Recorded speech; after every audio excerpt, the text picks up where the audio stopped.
ఒకప్పుడు టాలీవుడ్లో వైవిధ్యమైన సినిమాలలో నటిస్తూ మంచి పేరు తెచ్చుకుంది పూనం కౌర్.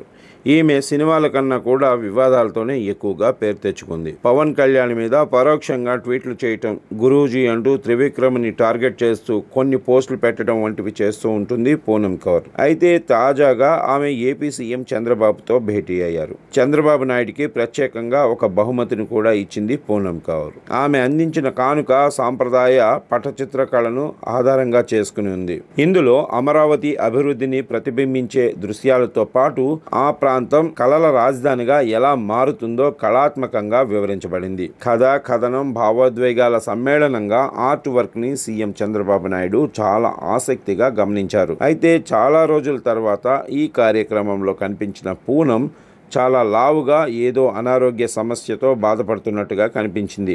ఈ క్రమంలో నెట్టింట అనేక వార్తలు హల్చల్ చేస్తున్న నేపథ్యంలో పూనం కౌర్ తన హెల్త్ గురించి క్లారిటీ ఇచ్చింది. ప్రస్తుతం తన ఆరోగ్యం ఏమీ బాగాలేదని, ఫుడ్ ఎలర్జీ వచ్చిందని పూనం చెప్పుకొచ్చింది.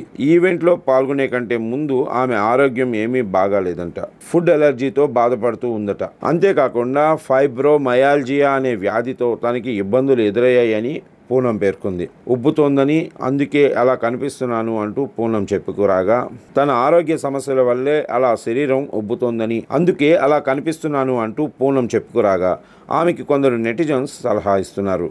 ముందు ఆరోగ్యంపై ప్రత్యేక శ్రద్ధ పెట్టమని అంటున్నారు. కాగా హైదరాబాద్లో జరిగిన ఒక కార్యక్రమంలో ఏపీ ముఖ్యమంత్రి చంద్రబాబు నాయుడు పాల్గొన్నారు. ఈ కార్యక్రమానికి పలువురు సినీ ప్రముఖులు కూడా హాజరయ్యారు. ఇదే క్రమంలో ప్రముఖ నటి పూనం కౌర్ సీఎం చంద్రబాబుకు ఒక విశిష్ట కానుక అందించారు.